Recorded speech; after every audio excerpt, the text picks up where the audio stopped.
First of all, I wanted to thank Brad and Marianne Cook, heading up the St. David's History and Archive Committee, for this invitation to kick off the summer series of St. David's History.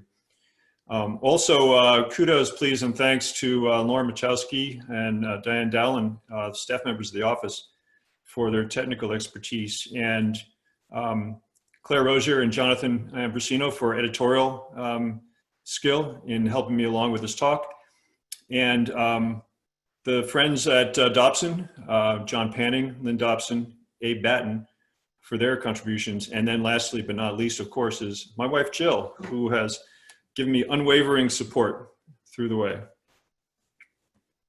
So as any good history presentation should, we're going to respect chronology. And you're going to see here sort of almost a decade's worth of information presented today, and a lot of text material, a lot of information. So be patient. There will also be a lot of images as we get further and further into the talk. But this starts out in 1997 with the arrival of our new rector, fresh from Roanoke, Virginia, and not soon before that from Virginia Seminary.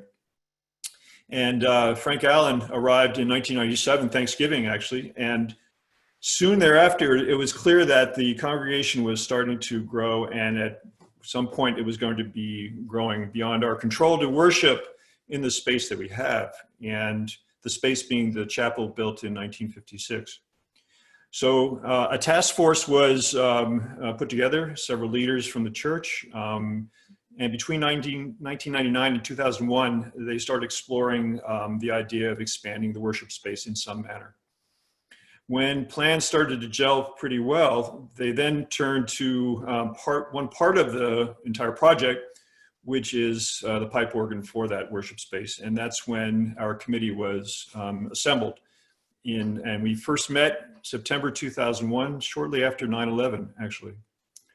We spent the first 2 years researching the topic, and we'll go into this in more detail. Then between 2003 and 2005, this is when most of the stakeholders, as they were, the various leaders of ministries within the church who had an input into worship, the architects who had been hired, Atkin, Olshan, Lawson, Bell, and builders who had been contracted, W.S. Cumbie. The organ committee was also deeply involved, and you'll see in this middle time, Dobson pipe organ builders were also conscripted. In 04 to 05, we took a break from organ committee work to do the fundraising capital campaign for the pipe organ and for additional space. We'll go into that in some detail. And then things started to accelerate. From 05 to 07, the organ was being built, designed and built in Iowa, Lake City, Iowa, at Dobson Pipe Organ Builders. It was delivered on March 6th in 2007, a carrying in celebration, which we'll have many images of. The installation occurred over the next several months into the summer of 07 and was voiced at that point. The first service was held on July 22nd in 07, followed by a traditional year-long inaugural concert series. Now, this is a very busy slide. I don't expect you to read it, and I won't be reading it out to you, but it's actually going to serve as the framework for a lot of the first part of the talk, because this is the mission statement, as it were, of the Pipe Organ Committee when we first assembled in September 2001. It is detailed intentionally. It is very comprehensive and very specific as to what we were going to be engaged in. And you'll see each of these as we go along. This was my committee, the St. David's Committee. I talk of them as mine because I could not have been more blessed with a group of colleagues to work with. 3 members of the choir, our late departed Peter Binion, Alyssa Fisher, who I hope is listening in, and George Vosberg. Also Amanda Smoot, who brought to the table amazing liturgical experience and wisdom. And then Beth Wright, who having come off, I think, several years on the board of the Devon Horse Show and running the Devon Horse Show, brought tremendous administrative skill as well, and just enthusiasm and intellect to the group. Of course, we were backed by those who knew more about music than any of us, music director Claire Rozier at the time and associate music director Bob Gallagher. And always in the background, our ex officio leader, Reverend Frank Allen. We met for the first year basically to come together as a group and to be on the same page educationally. So we learned from Claire, from our own reading material she gave us, the history of the pipe organ in worship going way back, the functions of the pipe organ in worship, various ideas and philosophies on design and construction, the interaction between the instrument and the space it shares, as in acoustical issues, and also starting to learn a little bit about the pipe organ builders that we were most likely going to be investigating. We were joined partway in that year by Jonathan Ambrosino, a noted organ historian, journalist, restorer, and consultant. He served as our consultant straight through the rest of the time, and we could not have been more blessed with someone to guide us and steer us in the right directions, to work with us. His friendship continues on and is unmatched for us in the pipe organ world. So here's one of those first statements on the mission statement. Determine the state of the existing pipe organ in the 1956 chapel. So the 1956 chapel had in it a MP Moeller pipe organ, which was installed in 1959. Moeller out of Hagerstown, Maryland. Actually goes back to 1872 when they first set up shop in Greencastle, Pennsylvania, just over the border in the Shenandoah Valley. Moved shortly after that to Hagerstown, where they made quite a name for themselves nationally over the next many, many decades. However, the Moeller pipe organ we had for the 1956 chapel was designed for that small space. It is small as an organ. The space really held only about 300 parishioners, and the space we were moving into was designed really to hold 700 at least. Also, the way the organ pipes were situated in the 56 chapel was that they were up above, as you remember, up above the chancel, above the altar, facing from flanking, almost large closet spaces in towards the choir and in towards those who were worshiping on the chancel. Not an ideal way to project the sound down the space of the sanctuary. Also, the key action for the organ was electropneumatic, which I'm not a pipe organist, but we learned soon that this is not the most desirable key action, and we'll be talking about this more as we go on. For those who play, this really makes a difference in how they play and how they feel about their playing, and it was not ideal. Also, there would be a fairly significant cost if we tried to adapt this organ to the new chapel with a new case, etc. Looking historically, this may not have been the best time in US pipe organ history in the post-war era, but things accelerated quite a bit after that, and that's where we found ourselves in the 90s and aughts with a real renaissance in US pipe organ builders to draw from. So we were turning our attention away from the Moeller organ. Our next mission was to determine the general needs for a pipe organ in the new worship space that is envisioned by the task force and the vestry. So we looked at the importance of the interdependent relationship between the worship space and the pipe organ, as in its location, its size, design issues as in the acoustics. How would the music play from the organ out into the space and into those who were worshiping? We talked about the electropneumatic key action. We were actually desiring more the traditional mechanical key action, which is really favored by pipe organ players.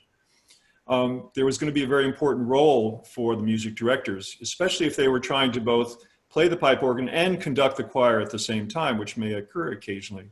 So the positioning of the organ, of the console, was going to be quite important in that space. Then historical musical language refers to the fact that we wanted an organ that really was a broad playing organ, not focused specifically, for instance, on Baroque music or on Bach, but had a broad capability to do these next three functions, which we decided were the most important things we were thinking about with this organ. One, what was the organ going to do? It would be to support St. David's traditional hymnal singing, which is extraordinarily important in our worship. And secondly, to accompany our 6 different choirs at the time. I'm not even sure there may be even more at this time, but we have multiple choirs of various ages, and the organ needed to be able to accompany all of them. Lastly, and not the most importantly, but important, was to play solo organ repertoire. And this would occur both during the worship services, as in the prelude, the communion, the postlude, but also the ability to play in independent concert series. as in the inaugural concerts and beyond. So to play as an independent instrument. We next wanted to research the current state of pipe organ design and construction, including inspecting organs of similar specifications in similar worship spaces. So off we went on road trips. We eventually took 4 different trips, listened to 8 different organs and 4 different potential builders in early 2003. I missed the first trip down to North Carolina, but it was apparently a wonderful opportunity to listen to, especially the first opportunity to listen to a Dobson organ in Greensboro, North Carolina. Richard Fowkes was another builder being considered at the time, as was C.B. Fisk. And so a real good trio right away in the first trip. Our first trip for me was in DC and Virginia. We listened to Lively Fulcher at the Catholic Cathedral in DC, St. Matthew's Cathedral, and across the river in Old Town Presbyterian Meeting House in Alexandria, a Lively Fulcher also. And then down to Richmond to hear another C.B. Fisk in the very large St. James Episcopal Church in Richmond. Last trip was local, 2 different trips, one to Philadelphia to hear our cousins at St. Peter's in Center City, which was a Skinner organ, which we actually were not considering Skinner as a builder, but gave us an opportunity to learn some more about colonial Pennsylvania pipe organs. And lastly, a trip to the University of Delaware, where we saw our second and listened to our second Dobson organ. These are some images from those trips, or those organs from those trips. You can see the Dobson up in the upper left in Greensboro, North Carolina, a smaller space, smaller organ, but those who came back said it was possibly their most favorite sounding organ of the entire research trips. And then on the upper right, the Rocky Mountain Richard Fowkes, important for us because it is an example of the Pennsylvania colonial pipe organ language, perhaps, that we're going to see later on in design. A white case, pipe shades that are gilt and ornate in unequal footings of the pipes themselves, giving a little more lively language to the design.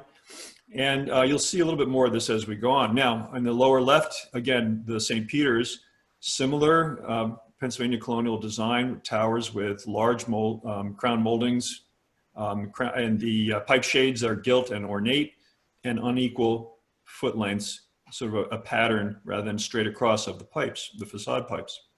This was the Dobson organ in the University of Delaware, what had been a chapel for them. And again, an opportunity to listen to a wonderful sounding pipe organ from Dobson. We then took upon ourselves to research the current state of the pipe organ industry and investigate specific pipe organ builders likely to fulfill the organ specifications we had laid out.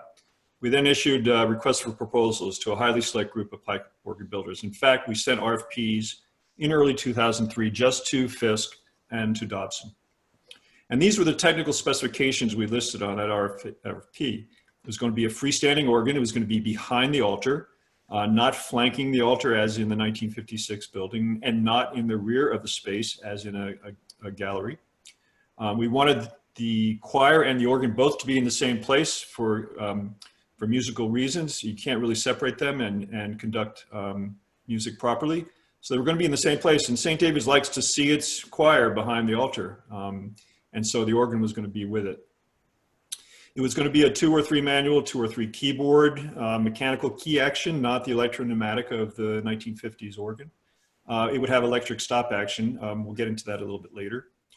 It would have a detached console. Now the console, again, are the keyboards, and you'll see some of the pipes, some of the organs. In fact, if I show you this is a not detached. This is a more traditional keyboard tucked in here at the bottom of the case.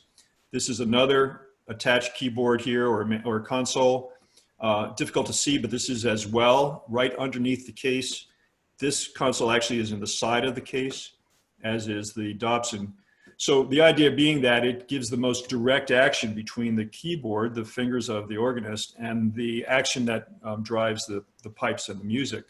However, we were hoping to have a detached console, which would allow us, by bringing the console away from the case, for the choir to sit between the console and the case, and then therefore the organist to be able to both conduct the choir and play the organ at the same time. The size of the instrument, between 32 and 40 stops. Equal temperament tuning, again, not a specific focused Baroque or other type of specific type of organ, but a more general playing organ. The casework, again, we're going to talk about this quite a bit, would be in harmony with the architect's building design and would follow established St. David's stylistic language. And you're going to see a little bit more of that as we go. From the RFPs, we got back drawings initially, and this was the initial drawing from C.B. Fisk. This is how they imagined our space, which is basilica type, but quite Gothic in its design, as is their organ. A little difficult to see in this enlargement. Quite a little bit different from we thought the architects were pursuing, which is this sort of more modern basilica design, which you'll recognize as our own building currently. This was one of our first drawings from Dobson, and what it does is incorporates the round window, which was going to be in the rear, and a more traditional towered design for the organ. And you'll notice there were no windows on here, which was the original design for the rear wall until greater discussion occurred and there was a desire to put those windows in. The reason those windows were not initially considered is that that blank space possibly would provide a more a resonant acoustical background to send the music out into the sanctuary than having the windows, which could either absorb or leak the sound. Dobson also gave us, though, the alternate view, which includes those windows as we know them now. This round window got left off this drawing, but that would be in there as well. And here again, you see the more traditional four-tower design that was envisioned for our organ. We were looking further into Dobson pipe organ builders, and this was the what was happening at the time. We knew of, for instance, this organ up in Auburn, Massachusetts from 1997. Here's the attached console, but somewhat similar language as we've been seeing in some of the Pennsylvania organs. We knew that they could build for very large spaces. This is the Catholic Cathedral in Los Angeles, Our Lady of the Angels, their organ from 2003. And this is an enormous space and has been beautifully considered. We also we didn't see this pipe organ at Verizon Hall, but we knew of its planning and of its ultimate placement in the Kimmel Center. So we knew again that they could build for large spaces if needed. And finally, a very highly regarded organ that we heard about down in Augusta, Georgia at St. John United Methodist Church. Again, notice some of the similar language in the case that we'll see later on. Next was to work in concert with the architect of the new worship space, AOLB Architects, and with an acoustician to more accurately determine the specifications for a pipe organ for this space. We were going to prepare a report to the vestry and the rector by the end of the first quarter 2002. This came in actually a year later, recommending a specific pipe organ and organ builder. So we recommended to the vestry and rector that Dobson Pipe Organ Builders be our contracted organ builder. And then we recommended that, and it was approved by the vestry in March of 2003. And that began that 2-year middle period where collaboration was the word of the day. Collaboration between all the players in that the various ministries that were going to be involved in the building design, our architects, our builders, the organ committee, and again, our organ consultant, Jonathan Ambrosino. That discussion, those discussions occurred over a 2-year period, and it was quite interesting and lively over that time. It was not easy at times as well. There was quite divergence of opinions at times, but eventually you'll see the entire group came together. At the same time, aided by those of us, those in the more musical realm, such as Claire, Bob Gallagher, Jonathan, the organ stop list, the types of pipes that would be within the organ was being developed and came to some decisions in the summer of '03. We then took a little bit of a distraction for about a year in that we were tasked with doing the capital campaign for the pipe organ. Specifically, it was brought off of the main buildings capital campaign separately afterwards. And you can see here, this was one of the pamphlets that we sent out at the time with our case statement, $1.5 million for the pipe organ, another $1.5 million for additional space, the space beneath the new sanctuary, also turning the 56 worship space into a parish hall and enlarging the kitchen down below it. Notice that this is one of the first drawings of our pipe organ from the Dobson folks. And you'll see that, again, the 4 towers with a an echo of the round window in between. Pipes, though, somewhat flattened, equal length, relatively quiet pipe shades, large crown moldings. Keep that in mind as we go. We did raise the 1.5 million for the pipe organ, came a bit short for the other space, which eventually was raised in the next campaign, raising the roof. And that was actually even a larger campaign to really expand the 1956 building and build offices on top. But looking back at what we were doing, we realized that if we wanted to try to understand what's $1.5 million for a pipe organ in a building that we were building, if you look back at the 1956 chapel, the Moeller organ was about 16% of the cost of the building. The Dobson organ we were planning would be about 14% of the new sanctuary. So we felt as though we were in the right ballpark. This was the phase 2 committee. Pamela Jacobs and I served as chairs, and I thank her deeply for all her work on this. And you can see some familiar names down below, some from the organ committee and others who stepped up and did a phenomenal job. In March 2005, having raised that money, we were able to sign an agreement with Dobson Pipe Organ Builders for the organ. Now, the space. This is what our architects initially drew up as a model for the sanctuary, and you'll recognize the space fairly well, although a little bit spare in relation to what we have now, but also a relatively spare looking pipe organ in its expected place, round window, accessory windows on the side, but a somewhat spare design for the organ itself. And they drew up some initial drawings as they sort of imagined the pipe organ in their space. In this case, a very larger round window, but a relatively modern looking pipe organ case with exposed pipes, both in this view without accessory windows and in this view now with the additional rear windows. Again, still though, a relatively modern case from the architects. This led to sort of a lot of discussion and eventually came to a head with a meeting in April of 2006 where Lynn Dobson came to St. David's and presented to the vestry and the architects his vision for the design of our pipe organ. And I'll read to you his quotes because they're really quite pertinent and meaningful. In all the early meetings with the organ committee and the ministries group, it was made clear to me that the church's wishes for the new building and the organ were to use the original church's colonial period architecture as a guide or model for the new church and organ. And for those who don't know St. David's necessarily, this is the 1715 original St. David's Church. Conversation with the organ committee revolved around the idea of a colonial style case, which would be painted and have gold detailing, such as this organ built by David Tannenberg of Lidditz, Pennsylvania, for the congregation at York in 1804. And again, notice large crown moldings, gilt, somewhat ornate pipe shades at the tops of the pipes, pipes of an unequal footing across, and a painted case, painted white. The historical models that could guide us in the design process, Moravian congregation at Lidditz, Pennsylvania in 1787. Again, towers, flats, the arrangement of the pipes, unequal feet, ornate pipe shades, large crown moldings. Another example at Old Salem Church, also by Tannenberg. Now you can see right away the resemblance, or as we get closer and closer to our own pipe organ. Notice, however, the attached console. These organs were all among the very first to be built in America. They are a product of their time and place, and their builders having a knowledge of the classical design going on in Europe at this time. All display the same general design concept, having large crown moldings, pipe feet of graduated length, and heavily carved pipe shades. This was that same original pipe organ, just to demonstrate it once again. A close-up view of the pipe shades at the top of an organ case. Now, one might think that these are from one of the preceding historic cases. However, these shades are on the Bigelow pipe organ at our neighbor St. Peter's Church, Great Valley. The organ was built just a couple of years ago, but you can see how, again, the same language comes out when thinking of Pennsylvania colonial pipe organ design.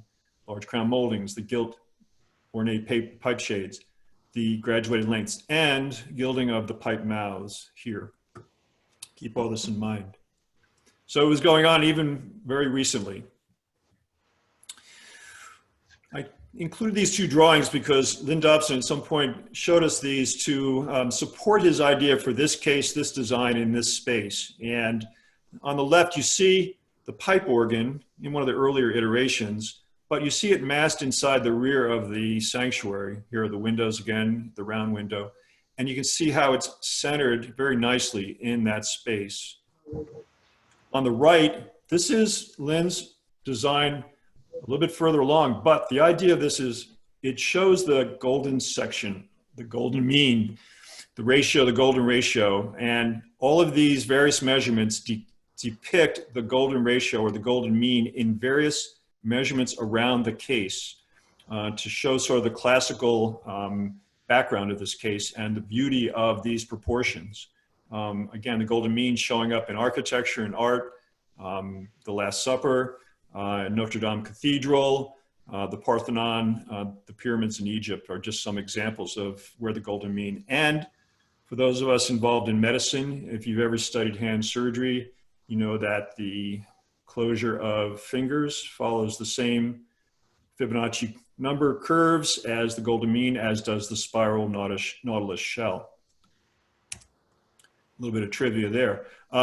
This is one of the earlier, again, case designs from Dobson. Very simple, no pipe shades, no large moldings, same length feet. But from here, we started moving on to a different language, and now you see sort of the exploration that was happening afterwards.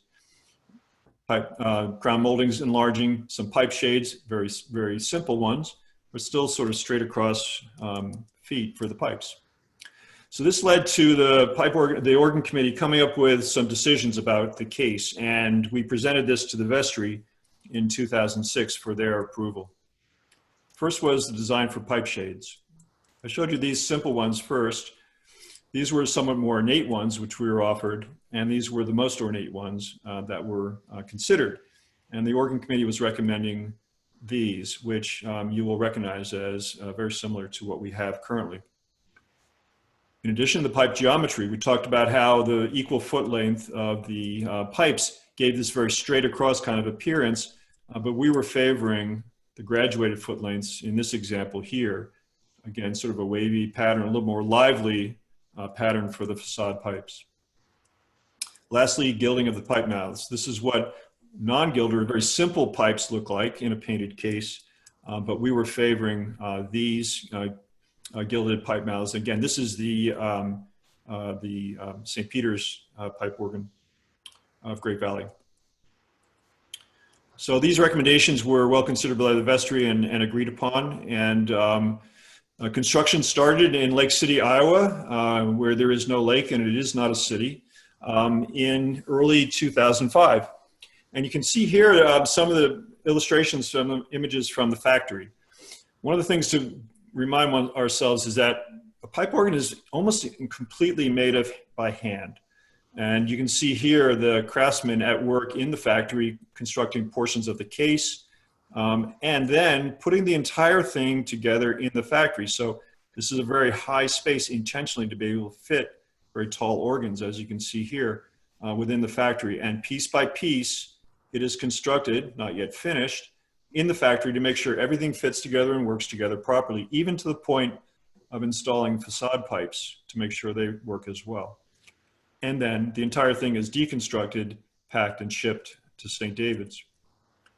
More images from the construction process. On the left, these are the boards that, upon which the pipes will eventually be fitted. You can see an equivalent one here that is used to voice these pipes being tested out here. So each of these holes will eventually have one pipe resting in them. These are the reservoirs, which are, some might call bellows. In other words, these are the expandable, contracting and expanding spaces where the pressurized wind from the blower resides to then transmit a constant pressure out to the pipes. So even when all the pipes are blasting and all the air is flowing out of the organ, these are designed to try to maintain a constant pressure within those pipes. Here are so-called the wind trunks. These are what carry the wind or the pressurized air throughout the case to the various parts of the case and the pipes. And here's Lynn drawing in scale the pipe organ shades that eventually will be carved and placed on top of the facade pipes. This is his very specific intention. to do these in scale, in full life. In addition, the console, where the keyboards are, is being constructed out in Lake City. You can see here the main wood frame, and then within it, the pieces that will eventually be contained. These are the 3 manuals or 3 keyboards. Remember also there'll be a pedal board down below, which will also drive parts of the organ. And you can see here as it starts to all come together, the manuals inside, all of the cables that eventually will connect keys directly to the valves that open and close the pipe, various pipes. Here's a view now. If you try to imagine, here's the organ case here, here's the console here, and this would be basically where the choir is standing and sitting between them. And in a tunnel under the choir, run these 3 tracks, which will, 4 tracks, which will eventually carry the wires that connect key to pipe up in the case. We'll see that again in more detail. Well, the entire thing arrived on March 4th, 2007. We timed the last trip of the truck to arrive in the middle of the 9:15 service, and that's here out in the parking lot. We had publicized this well, and here is the crowd after the 9:15 service in their complimentary t-shirts, waiting instructions to line up and carry in the pieces of the pipe organ. We're told that the 400 plus St. David's parishioners that showed up for this is an order of magnitude of the usual group that shows for carrying in ceremonies and celebrations. And it was all ages, all types of pieces, all sizes. You can see here some of the large pieces of the case, smaller components, and our director conducting the celebration, and eventually getting himself involved quite a bit.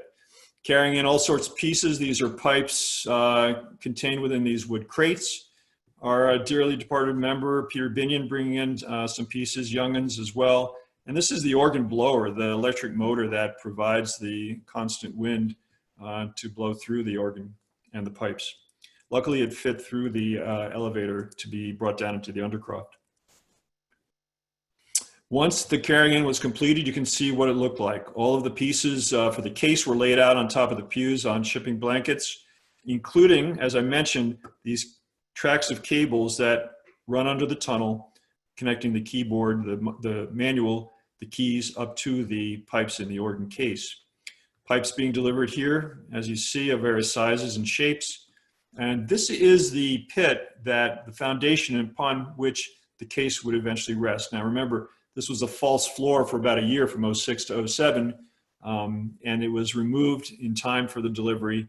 Not just removed, but if you look closely, we had to actually carve out some of the molding in the rear panel here in order to fit the base pipes against this wall, and you'll see that in a moment. Within a week, most of the case was pieced together by the team from Dobson. Again, just replicating what they had done in the factory earlier. And you can see here, piece by piece, winches and scaffolding, strong hands and bodies, eventually putting the entire case together, including the facade pipes, as you see here. So within a week, the entire sanctuary was cleared of all the pieces that were on the pews for the next week's service. The pipes were then installed over time into their individual slots, as you see here, the various ranks of pipes. These are the base pipes, which are made of wood. I should say the flute-based pipes, which are made of wood. And they rest against the rear wall of the chancel. They're separated from the case. So if you try to imagine, this is the space where the foundation rests, the pit, as it were. The rear wall here with the base pipes. On this side is the rest of the case facing out towards the altar with all of the other pipes, as you see here. So again, a different view of the same thing. Base pipes against the rear wall. Rest of the case here in the front facing towards the sanctuary. And this case is really like a jungle gym in the sense that here's a ladder which allows you to climb up to each of the various levels, a level here, another level at the top, so that you can then get into the case from the rear and do all the various construction and eventually servicing tuning, voicing, servicing of the pipes in that manner. Here's an example of one of the wind trunks, which carries wind up to the higher parts of the case. In the meantime, the case was being done. The console was also being installed. And you can see here, again, we talked about that tunnel. Here is the start of a view of that tunnel. And here's another view where this is the organ console. So the organ, the altar would be on the other side of this space. And we're in the pit currently, looking forward in the sanctuary as we see these cables coming in through the tracks, which eventually rise up from here into the case to work the various pipes. And these cables are made of carbon fiber, intentionally so that they don't vary in tension with humidity or temperature.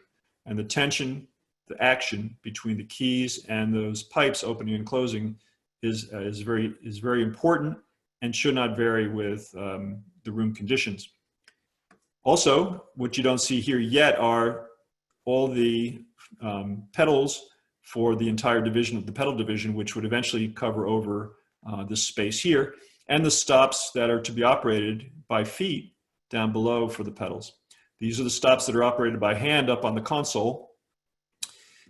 And these stops, when they're pulled, this is not a mechanical action, this is an electrical action between this lever and the movement of valves that eventually open and close air into various ranks of pipes. So this is the electric stop action we were talking about earlier, built into the case.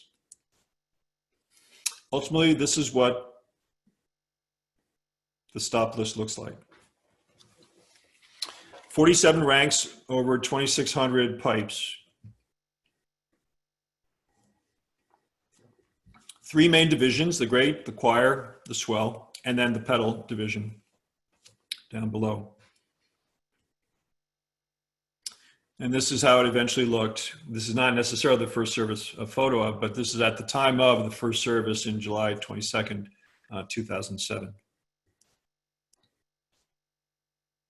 Followed by the inaugural concert series from 07 to 08. Led off first by David Higgs, the chair of the organ department at Eastman, who gave a phenomenal first concert, followed by our own Claire Rozier in November, then Bob Gallagher in March, and lastly, Annalise Smoot, daughter of Dick and Amanda Smoot, who is internationally renowned as a concert organist, and at the time was in London, director of the St. Giles Junior Organ Conservatoire. She is continuing to play in a different mode now. And finally, a formal photograph taken by an organ friend of ours, William Van Pelt, not the same William Van Pelt of our congregation, but again, just to try to outline all the important features here. So the Pennsylvania colonial organ design with large crown moldings, ornate gilt pipe shades, unequal footing length to give it a more lively appearance, gilded mouths, and the separated or detached console, which allows the choir to fit in between the case and the organist, who can then perform both tasks at the same time.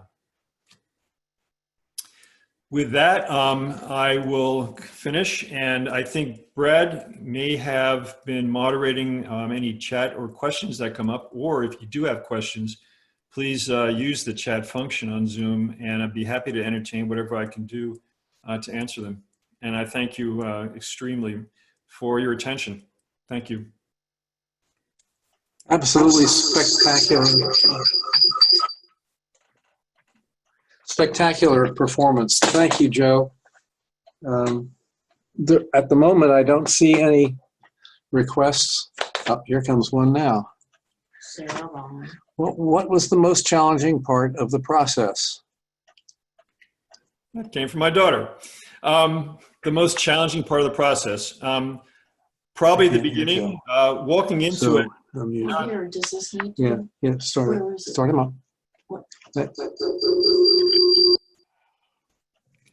The most challenging for me was the start, because Damn it. and was tasked with a fairly large musical project. And so I had a lot to learn very quickly. And I was helped along by so many amazing people from my committee, Claire, Jonathan, learned a lot in a very short time.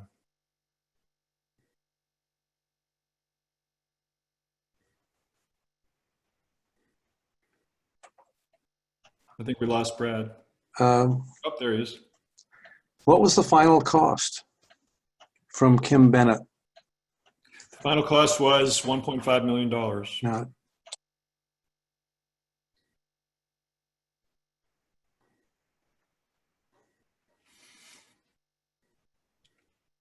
One of the important, if we're talking finances just for a moment, one of the important things to keep in mind also is that this organ is this is built and designed for centuries, literally centuries of use, not like our original 56 sanctuary organ. And with it comes the responsibility of maintaining it. And so there will be a time, for instance, there's already been routine cleaning, but there will be a time for a major servicing needs to be done, perhaps in 25 years, 50 years, things like that. So it's important to keep that in mind as we look forward to sort of money we need to spend to maintain this beautiful instrument.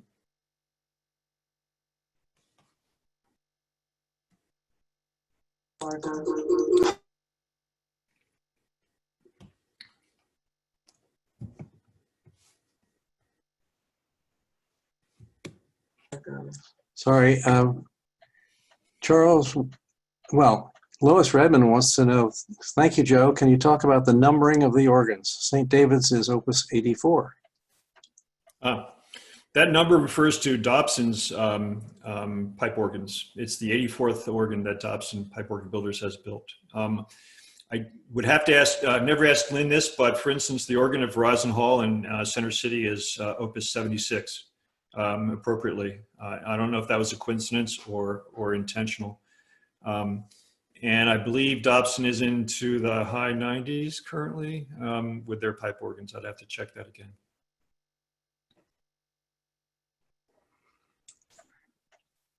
Joe, was there any consideration for a different location? There was. In fact, some of the earliest very intense discussions was location. An organ this big takes up a lot of attention, and the attention was extreme when we first revealed it, basically, when it first came together and the congregation had a chance to see it live in person. I think people were a little bit shocked by its size and, and its location. Again, they never saw the pipe organ in the 1956 chapel. It was hidden completely. They saw the console where the organist would play, but that's about all they saw. And now they're seeing the entire thing in person. So there was a lot of discussion about, well, shouldn't this thing be in the rear of the church, in a gallery all by itself somewhere back, where we're not looking at it all the time? And again, the principle of the organ needs to be where the choir is. You can't separate them by a space that large. There would be a dissonance in timing of the music coming from the choir versus the music coming from the organ.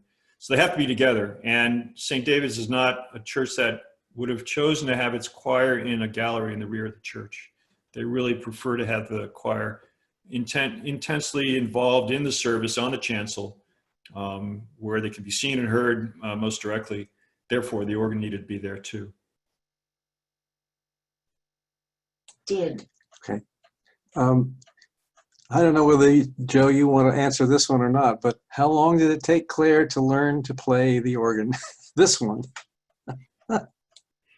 I'm going to let you unmute Claire because she's right there. I got it. I'm unmuted.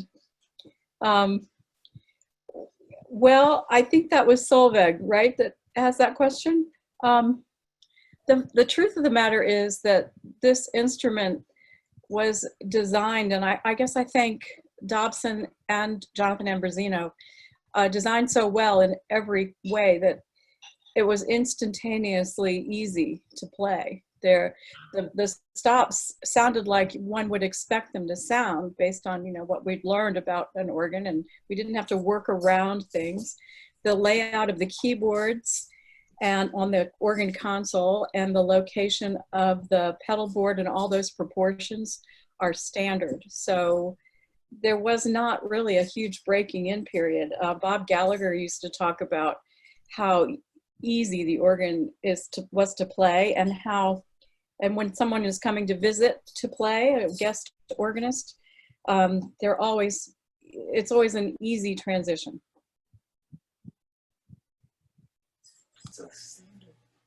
Shut up. I'm sorry. There is a mysterious request that Amanda Smoot wants to comment, but there's nothing in her chat. So maybe we can catch up with that in a little bit. George, people said they would be playing to the organ and the choir if it were placed in front. Oh, so they were praying to the organ and the choir if it were placed in front, which is, I guess, a comment. That was one of the early criticisms in that, again, here it is in front of us now. We've never seen this, the likes of this before, and it seems distracting at first from the service. But we were counseled, and it came true, I think, that eventually the pipe organ faded into the background as people got accustomed to its presence, its beautiful sound, the choir with the organ, and started paying perhaps more attention, not to that, but to what was happening in and around the altar with the service. And over time, that whole issue just sort of faded away, it seems.